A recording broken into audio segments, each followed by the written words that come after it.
What's up, everybody? Welcome back to the channel. So, today's video is a final reveal on the buddy build that I've been doing with Brian over at Gut Fuel's Model Car Garage. He is still working on his. Mine's done way sooner than I thought it would be. So, I want to bring this model with me to NNL East, and I thought if I do that, I should probably reveal it first to you guys. So, it's this model. This is what happens to an empty cardboard box of any kind that's left laying around that doesn't currently have a cat sitting in it. If Heather sees it, she will break it down, much like the Beastie Boys have been known to do. She will break it down and put it in the recycling. And I didn't even know. I had to go find this, and here it is. So, it's this kit.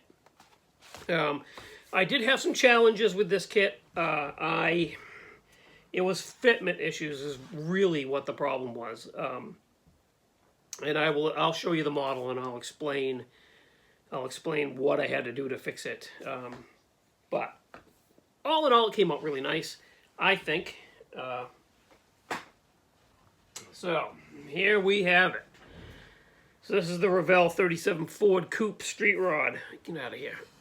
And like I said, it came out pretty nice. So these are VCG, resin by Reese,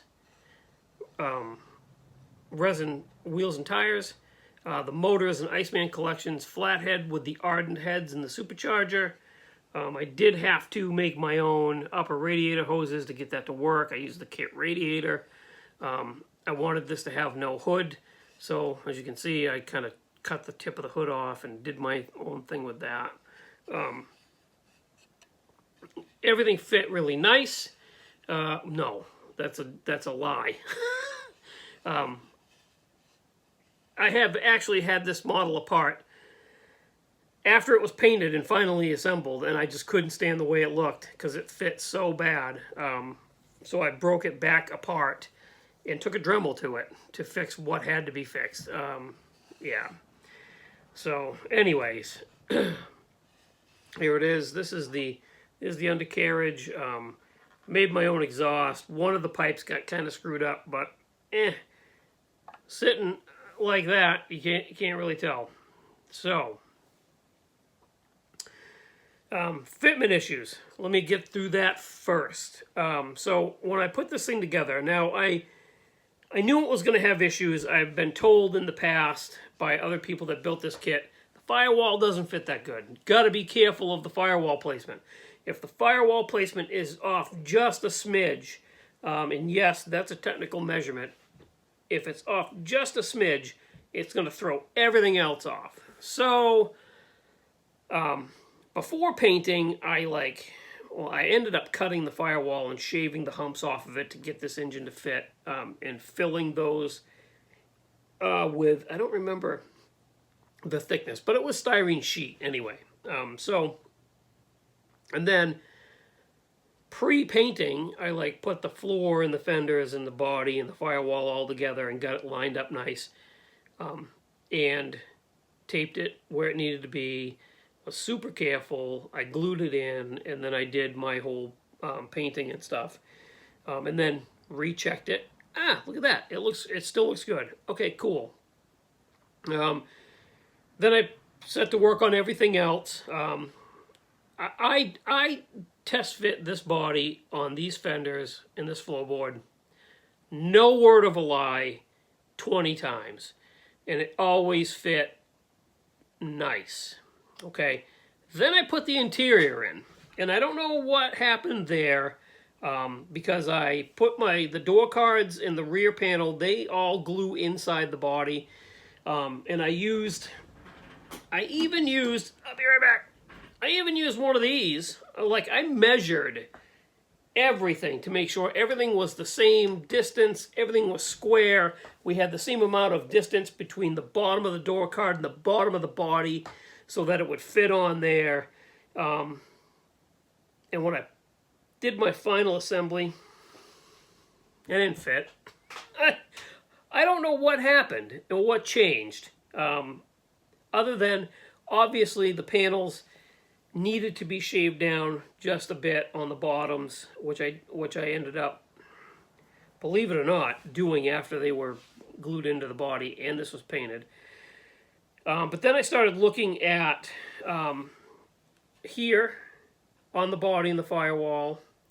That needed to be shaved down just a tiny bit to clear in between the fenders.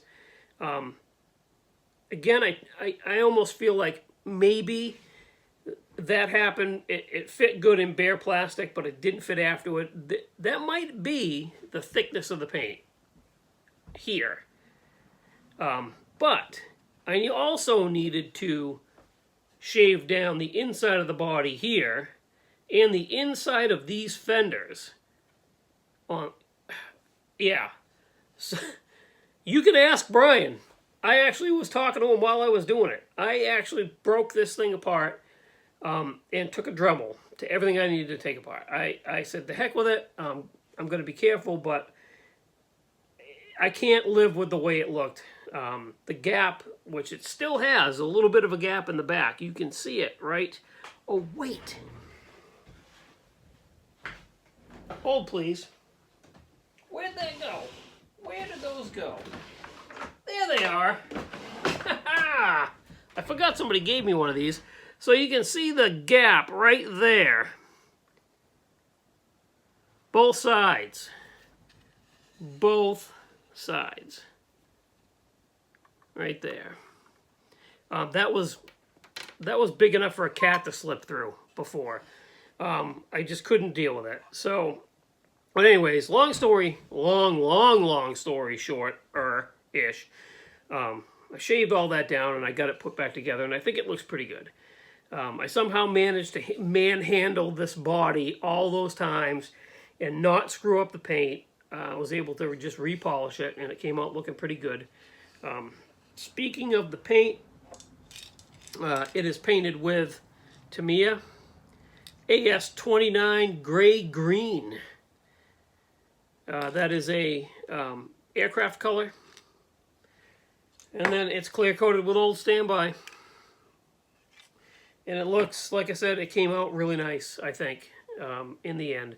I've got my 1937 Maine license plate on there.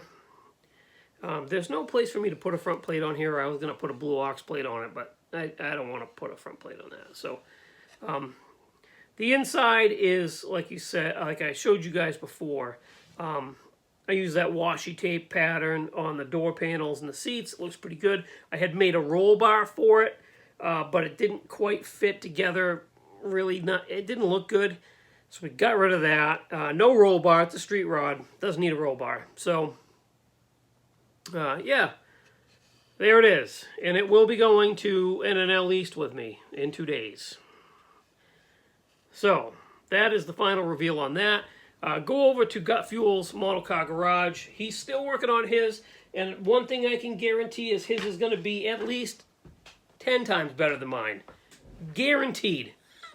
Anyway, go check out the rest of his build if you haven't. Now, let's see. What have I been working on? Well, I've been working on the Tamiya motorcycle, like I said before. Been working on that.